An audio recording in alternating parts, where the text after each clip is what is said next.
Welcome to Mental Health Monday. My name is Mick Coyle. Coming up on the programme this week. Of course, we have to assume that there is more access to drugs coming out of lockdown, perhaps more opportunity to take recreational drugs. Well, as you rightly say there, it's not just about what are the drugs and when are they taking them. It's what are the reasons that they're taking them. Over the last 12 months, we've definitely heard of an increase in the pressures that come back with coming out of lockdown, school pressures, work pressures, family relationships pressures. So I think that in itself plays a big part. And I'll be reminding you how you can make connections with mental health organisations within your community. It's Mental Health Monday. Welcome to the home of the UK's conversation about mental health. It's Mental Health Monday. It strikes me that in recent weeks, and sometimes this happens with just the agenda, that we're talking a lot about particular subjects, and we've been talking the last couple of weeks about young people. Just so happens that young people are the focus of part of the conversation today. It's not particularly an agenda that I have. It's, I think, maybe to do with the fact that with kids going back into school, people start to assess where kids are at. So sort of September and October time throws up these sorts of conversations.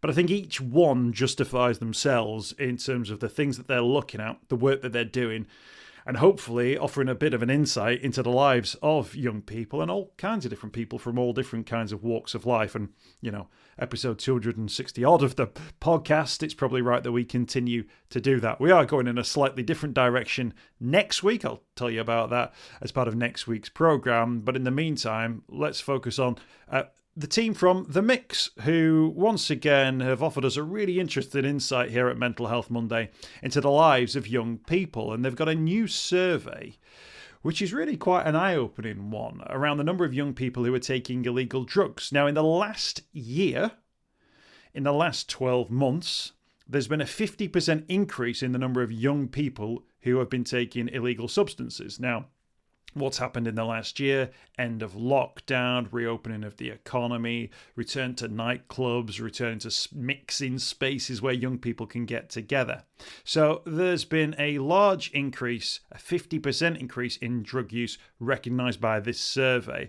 It actually works out around 1 in 3 young people now have used an illegal drug in the last 12 months. If you scale that up to the whole of the UK, that would mean, in terms of those young people, around 2.6 million young people. 17% of those drugs were Class A.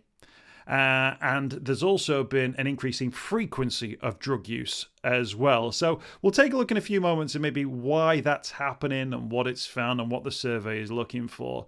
But there's also some interesting stuff in there as well about the types of substances that are being used and the reasons for it as well. A 75% increase in those saying they were using substances to escape problems.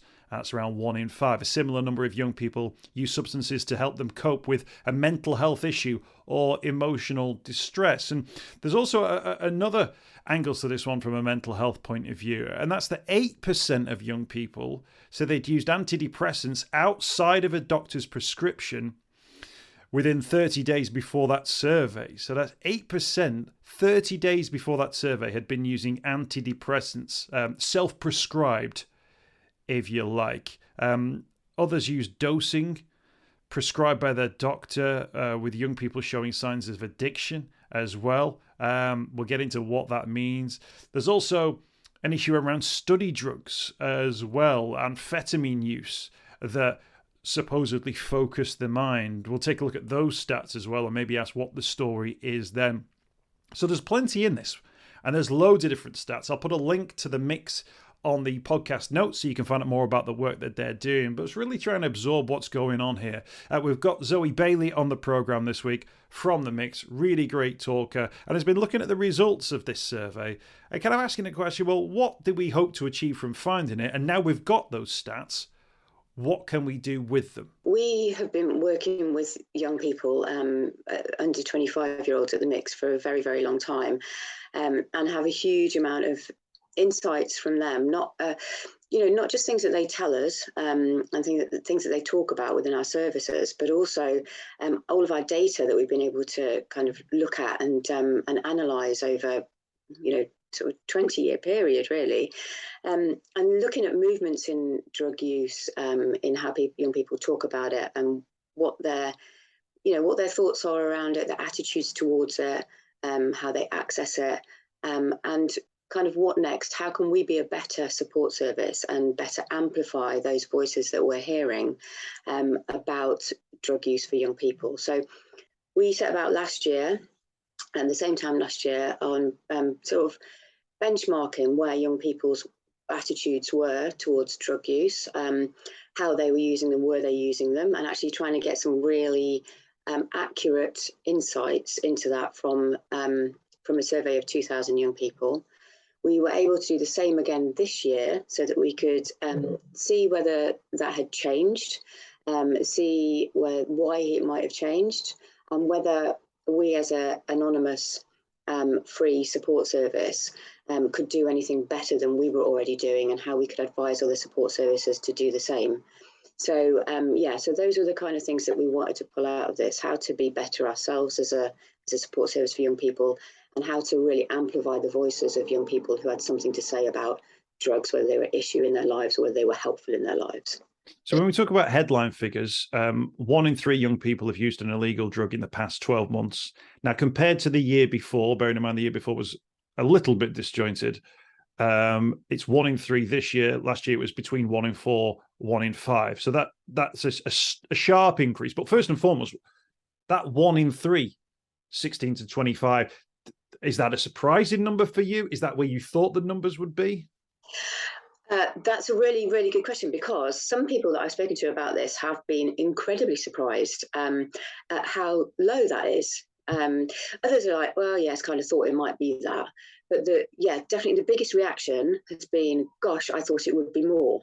And that's really interesting, because is that people's perception of young people that is very skewed and maybe slightly negative and presumptuous. So we want to kind of break that taboo down about young people as well. So 1 in 3 is the figure that we're at this year. You're right, 1 in 4, 1 in 5 last year. So it's actually, what we're looking at is about a 50% increase over the last 12 months, and that's the surprising thing. The 1 in 3 is not as surprising. The 50% increase over the last year is what is surprising. Why has that come about? And in terms of that, might it be related to lockdowns and sort of social movements during that time potentially?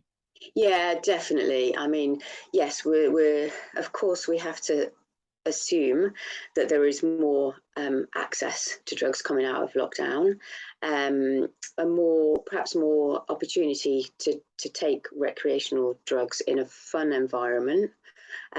So that's what young people have told us.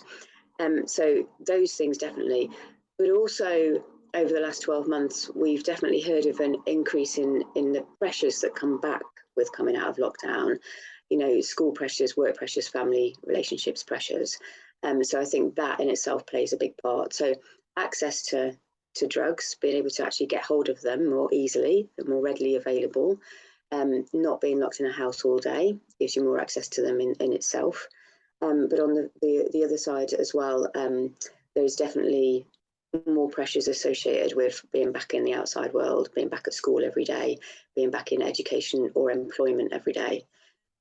I think that's really interesting because, of course, obviously with that more opportunity, there's also a marked increase in frequency of drug taking as well. But as you rightly say, that it's not just about what are the drugs and when are they taking them. It's what are the reasons that they're taking them. 75% increase in using substances to escape problems. And actually, this is one of these themes that's come back even in the last few weeks, Zoe, on the podcast, whereby we're hearing more and more that young people are unhappy with their lives or aspects of their lives, unhappy with school. 1 in 8, I think, was the stat that we had on last week's program. 1 in 16 unhappy with their lives overall. And actually now evidence that, of those drug users, 3 out of 4 are trying to escape their problems. Yeah, they are. 3 out of 4 are trying to escape their problems that have used drugs in the last 12 months. Of course, the 1 in 4, 1/4, are taking them for completely other reasons. So that's not to be overlooked as well. But because we've got the reasons for using substances. Number 1 there is to have fun. Actually, that's what we were told. To relax, to have new experiences. And actually, maybe that's something coming out of lockdown as well. Difficult to have new experiences when you're when you're in lockdown, isn't it? Except for those that you might have online, I suppose. So in the real world, taking drugs actually forms a big part of that. And so new experiences are a really big deal. But definitely those that kind of have said they wanted to fit in with friends, those that are trying to manage their mental health, which is, obviously not just recreational drugs, but prescription drugs as well. So there's a real mixture of reasons. The one that, what we're particularly interested in is helping young people understand why they might be a go-to for those things. Why might illegal substances and drugs be a go-to to have fun? Why might prescription and legal drugs be a go-to for their mental health? What other mechanisms can we put in place so that young people can have a conversation about different coping mechanisms, or an informed choice about using drugs to have fun, rather than that just being an immediate thing that they think would be a solution. Yeah, I mean, so some people might look at the survey findings and see, 17% of young people are using a Class A drug. I'd be horrified because Class A drugs are the really bad ones, as we're told. But of course, young people, I guess, aren't necessarily, they're not picking them off a shelf and going Class A, Class B, Class C. They're looking at various different sort of opportunities, what's available, and the reasons that they want to do things as well. You mentioned antidepressants, that people will go, hang on a minute, I thought you said illegal drugs. There's nothing illegal about antidepressants, but a hint within the survey that there's almost a culture of antidepressant sort of tweaking, and people sort of self-prescribing or sort of self-modeling their own antidepressants as well. Now, this is concerning because, of course, I think if people think someone's been, offered antidepressants, they take those, and there's a pathway for those antidepressants and a reason for them. But people sort of freestyling them a little bit or doing their own thing with them is obviously a little bit more concerning, because they become used for what they're not quite supposed to be used for. 8% of young people had used antidepressants outside of a doctor's prescription. This rises to 12% among young people who've used antidepressants outside of a prescription over the last 12 months. And then this suggestion of, I think the phrase that's used is it dosing, that people have, where they sort of mix things up a little bit. That shows maybe that, is there a risk that some of these antidepressants are becoming about maybe a little bit of dependency, or there's a cultural thing going on there even? Yeah, certainly. I mean, the young people that we've spoken to, and you'll see as you said, the results from the survey, definitely, it's definitely I mean, it's not just something that's happened over the last 12 months. It's been happening and building for quite a long time about self-diagnosis. And a lot of this is around, access to more information online, and that's a good thing. Access to accurate information online and trustworthy information online is a whole different, kettle of fish, which is where the mix comes in, obviously, that we want to be that first port of call with trusted, accurate information that we provide, so that young people can get the information that they need to be able to then go on to the next step, which could be going to see their GP or healthcare professional, teacher, or somebody else that they might trust, that might be able to help them with a professional diagnosis and therefore be prescribed the correct thing for them. Could be talking therapy, could be medication. But the jump that keeps happening, and young people keep telling us, is that they are self-diagnosing, and therefore when they go into a GP or medical professional, often they know more about it than that GP. So, GPs are doing a fantastic job where they can, but we know they're stretched. We don't need to talk about the NHS, but it becomes important when a young person can walk in and be utterly believable in the symptoms that they're describing, when they might not be wholly accurate. Or they might need to be discussed. They might need to be tested a little bit more and really find out what that young person is going through and how they're feeling. Whereas the GPs are becoming very quick to prescribe antidepressants. And we've seen, there is a lot of data and stats around the increase in antidepressants being prescribed. So there is a massive, the big correlation between that and young people's self-diagnosis, going into the GP, explaining their symptoms, coming out with antidepressants. I've also heard and spoken to young people who are going to different GPs with groups of friends and being prescribed different medication and being able to pass that between themselves, so that they can self-medicate and dose in the way that they want to, as you've described. Dosing is definitely about not taking the prescribed dosage. doesn't come from young people messing around with their health and their well-being and their mental health. It comes from them wanting to make themselves feel better, feel different. And it comes from them being very scared about withdrawal symptoms. It comes from them not having access to non-judgmental situations, therapy, alternative, counselling, alternatives to medication. So, I would never, ever want to make anybody think that young people are doing this just to be clever and have fun with prescribed medication. It, absolutely is not about that. What we do need to do is listen to young people more. If they've got the skills to be able to go into a GP, talk about their mental well-being, and a GP to prescribe them medication, then they've got skills to be involved in a larger conversation with medical and healthcare professionals about how better to prescribe. So, let's get young people in the room while we're talking about this issue and let them talk to healthcare professionals about, what the alternatives could be and how they want to be talked to in a GP surgery as well. It's interesting that idea that that a young person is looking for something and not cynically exploits that opportunity, but seeks that opportunity to find that, because it sits slightly differently with something else which comes out of the survey, which is the use of study drugs.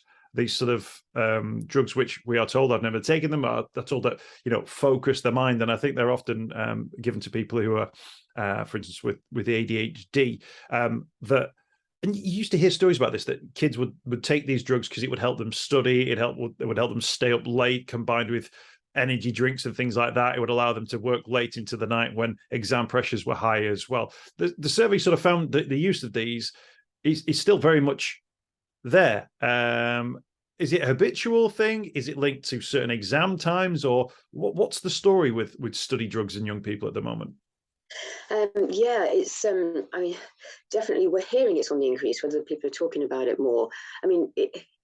It's not something massively new that people would find something to help them study and stay up all night, whether that be a combination of day nurse and night nurse, or caffeine, Red Bull, anything like that. There's always been an element of that.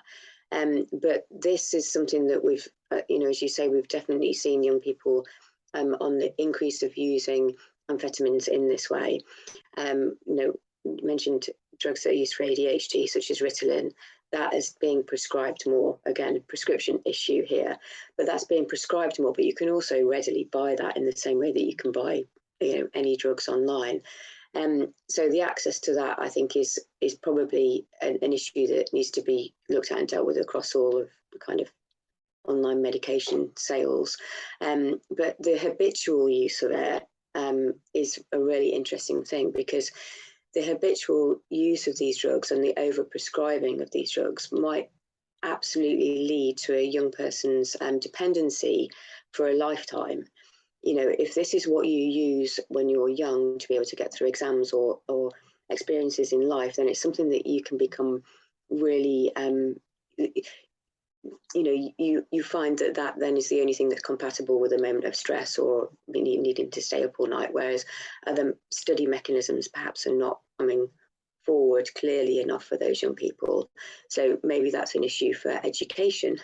Maybe we need to look at actually how young people are being educated and the pressures that they're under there, that they are turning to amphetamine use on a regular basis, which obviously can lead to other things, addiction and lifetime use of prescribed drugs or non-prescribed drugs. And so we need to perhaps look at how young people are educated and the pressures that they're under. And at the same time, teachers, again, like GPs, under a huge amount of pressure, massive targets on their heads. But, should they be having the time to look more holistically at that young person, giving them more study guides, more help in class, and different ways to revise rather than pulling an all-nighter the night before? So I think there's different layers of these things, but young people's choice to use amphetamines is a really interesting one, that we want to provide more information to them about actually the longer term impact on that. So, the mix of producing a lot of materials that are accessible to young people and won't judge them for their use of it, but will try to help them find alternatives. We'll come on to sort of the support networks that are out there and how organisations like the Mix can get involved. Having looked through those survey findings, what do we take from it? So we've got the study drugs element, which seems to be linked to one thing. Then you've got the antidepressants, they cite this escapism thing, and then you've got sort of class A drugs, which is maybe that more instant impact type thing. There's a lot going on within that 1 in 3 that's identified within that survey of 16 to 25-year-olds. And when you scale that up across the country, we're talking about many millions of different people, many millions of different young people, with a whole host of different things, but each one of them is looking for something which goes beyond our current legal boundaries to find a solution for. Where do we even start? So in terms of finding what those way forwards are?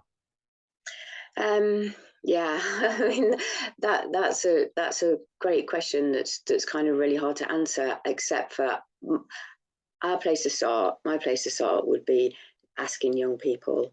The reason that young people are not talking about this openly, there is such a massive stigma around, everything to do with drugs, as prescription drugs as well. People are not talking about that. So why would they be talking about class A, B, C drugs? Do they even know what the difference between class A, B, C is? So I would start with talking to young people, asking them what they need, why they're doing it. That's part of the survey. What the why, where, how.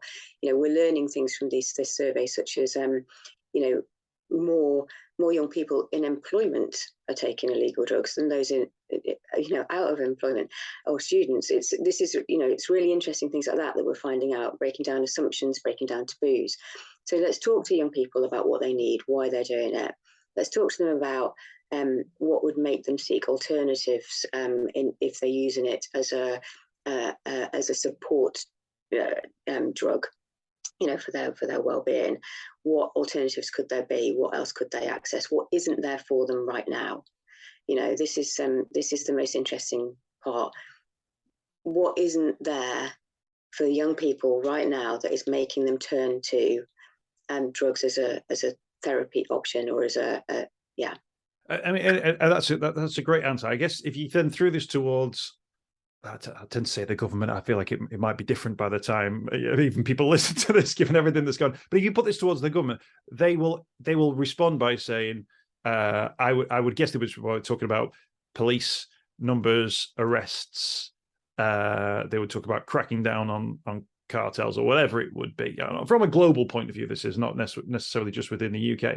But actually, none of those things are the things that you've just talked about. You've talked about, like things like motivation and self-esteem and circumstance. These much more holistic ways of looking at that issue. And I wonder whether or not, and you mentioned the taboo there, while we've not got a young person with us today. Like, I think that's almost part of the taboo, because we're having this conversation from a mental health point of view and a health point of view, but actually the world sees this conversation as you broke the law, you haven't broken the law point of view. And that's the leap, isn't that? That's part of the taboo, that you can't say, yes, I do this, because straight away someone literally might put you in prison. Yeah.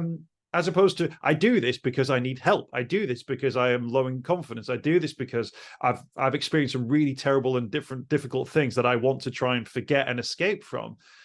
That's a much more, dare I say, like loving conversation to have, which involves cups of tea and hugs and rooms with cushions in, not padded cells or prison rooms or courtrooms and those sorts of things. Oh, absolutely. We've worked with loads of brilliant experts in this field at the Mix to be able to pull together this research and our response to it. The Amy Winehouse Foundation being one, absolutely amazing work that they do with young people in schools and in educating about drugs rather than judging and about drugs. And one of the things that we've really learned is that we shouldn't be talking about using certain language, making it feel like drugs are being or use of drugs is criminalized. You're naughty and bad and you're going to get in trouble. It's like, well, why? Ask why is the first question. If anyone sat down and said, why, the police said, why have we caught you with this amount of drugs? Why have we caught you with drugs? let's get into that first, because prevention and conversation surely work hand in hand rather than criminalisation and judgment. Substance abuse, we're sort of taught not to talk in that way. It's substance use, but why? There's got to be a reason that starts young people on the path of using legal drugs or using prescribed drugs, and that's a mental health issue. So what we need to start the conversation first. You're absolutely right. I mean, I'm much more for cups of tea than slapping wrists.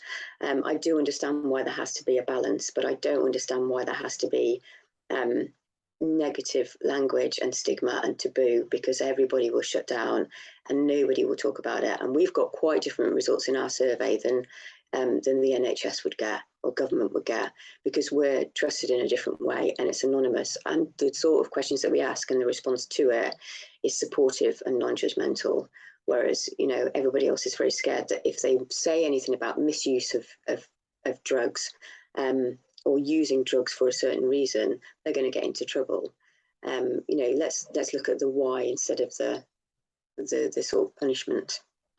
Yeah, and I guess that's the thing is that often the decisions come from the top down, whereas we'd be more talking about the cup of tea is more the bottom up. That doesn't put us at the bottom, Zoe, but that puts us on it puts people like yourself on the front line, if you like, and the young people on the front line of where this use is taking place, where those decisions are being taken. And you rightly say, there are a lot of issues around drugs, county lines as an issue that affects young people as well, which all of those things feed into. But actually this, I think, for the survey, it almost flags up the individual, and their the sort of decision making or the world in which they view themselves as well.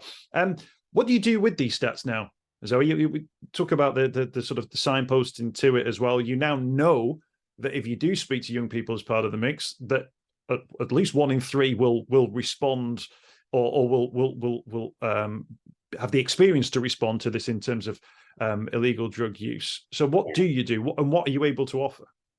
Yeah, thanks for asking that, actually, because the team at the Mix are absolutely incredible. They are amazing. We're a completely holistic support service. We don't just deal with drugs. We deal with every issue for a young person, which actually means that we're pretty well placed to have this conversation, because we're looking around, as I hope that's coming across, we're looking around the whole young person. Why is this coming up and what do you want us to do about it? So the first thing we have done is say, we've got these results from your survey, young people. What is it you would like us to provide in terms of extra and additional and new support? So honest conversations, helping people understand what drugs are, what classifications they are, what are the legal aspects around it, what will they get in trouble for and how much trouble, but also just the general more well-being side of things. People are using drugs because they can't access support services. So, okay, let's highlight where our support services are and how we can signpost to others. Let's talk to lots of different organisations about their experiences and what services they're providing. Make sure that we can partner with them and signpost to them. We're putting things on our Instagram. Absolutely fantastic kind of guides that we launched yesterday, which is about how to look after somebody if they're not having a great time. It's called the Drugs First Aid Kit. And it's just very practical, very resourceful, very non-judgmental. And, we want young people to look after each other if they're not having a great time. They're usually with friends. What can your friend do about it to help you if things aren't going as you expected whilst having an experience on drugs? We want to put those things in place. So it's conversations and it's practical things as well. We've got our great team on the services in our chat rooms, in our community. And then we've got our counselling service as well, where lots of people are absolutely brilliant in how to talk to young people about the things that they can put in place if they're having trouble with studying, if they're having trouble with relationships, if they're thinking that drugs are the thing that they can fall back on. So lots of different experiences that they can have with the Mix, and the content that we're providing is a lot of it from young people. So very much that kind of peer-to-peer conversation, which means that it's more authentic. It means that it's young people talking about their experiences. Again, we've had real challenges getting young people to talk about it, even to us, but we've been able to do that by giving them anonymity. So it's a lot about sharing, and a lot about making sure that we're the resource in the UK that young people can come to talk about anything, and know that they're going to be safe and going to be signposted onto the next support service if they need to be. Yeah, I think that's credit to you and the team for sort of creating that environment. I think finally, just to wrap up, so I think there's almost a sense sometimes that when we talk about young people and use of drugs, substances, there's almost a sense of there's a carefree nature to it, that young people are doing this and they don't care because they're young. But I wonder whether or not actually there may also be young people there who are feeling under incredible pressure and feeling like the only way that they can study is that they can take some of the substances that we've mentioned, or the only way they can escape maybe memories of things that have happened to them in difficult times is to start dosing up with antidepressants, or the only way that they feel they can have a good time is to get involved in a class A substance or whatever it would be. That maybe people feel that that comes with a carefree attitude. I imagine there's quite a lot of young people probably thinking, okay, when I first did this it felt all right, but maybe I'm leaning on it a little bit more now, or maybe I'm getting a little bit too old to this. And I just wonder whether or not that actually might be a focus, that there will also be young people who are going, I need to move away from this myself. Yeah, definitely. I think dependency is a difficult thing for people to admit as well. But to your point about whether people assume that young people are very free and easy and taking their drugs without a care in the world, I think our data and insights from this survey proves absolutely the opposite, in that so many are taking it because they have worries. Now, does that sound like the sort of young person that's just out on a Saturday night living it up? No, that a lot of it. There's a lot of other issues underneath that, and we have to get down to what those issues are. To be able to tackle the issue of using drugs as a support mechanism. So it's far deeper. We're not going to overnight stop people from using drugs, and should we? Definitely not prescription drugs. So we need to rethink what drugs mean to us and our lifestyles, and to young people, and what they're using them for. Many of them are not out in nightclubs every week. They can't afford it. The cost of living is going to hit young people much more than it ever did before. Does that mean that they're going to be buying drugs that are more harmful, cheaper? What's the knock-on effect going to be of that and the economy on young people if they do have a dependency on drugs, or if they are now using them for these purposes? So there's a lot more work for us to do to actually be able to answer that question, Nick. And I hope that releasing this survey and getting it out there in the media, trying to break down some of the stigma around it and get to the root cause or root reason or root solution of why we can help young people to get some other coping mechanisms in place first. And I think that's a great point, because, of course, we've talked about, the social, the emotional aspects to it, the mental health aspects to it as well. There is also that criminal aspect to it as well, which young people need to know the stats and the facts around. We mentioned there the Mix has got some brilliant resources online. Organisations like Talk to Frank are very good for that too. I'll put some of those in the notage as well, so that people can get the full picture. But like I say, the Mix is a good place to go for this one, because they've got the survey results, which are out today. So thank you so much for sharing those with us, Zoe. Really appreciate the work that you're doing. As ever, it's always great to catch up with you. Thank you for your insights today, and we'll catch up again very soon, I'm sure. Thank you. Thanks so much, Mick. Really appreciate having the time to come on and talk about this. And any young person that's worried, obviously, no judgment at the Mix. Please do come and talk to one of our brilliant team.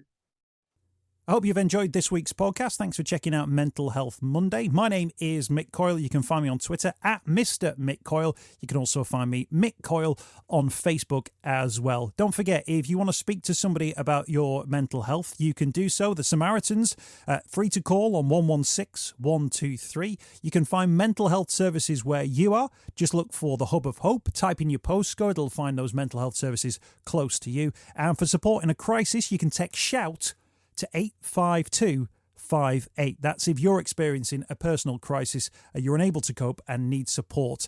Shout to 85258. That's a text line. Do get involved in those services. In an absolute emergency, always remember the number to call is 999. Thanks for downloading the podcast this week. We'll be back next week with more Mental Health Monday.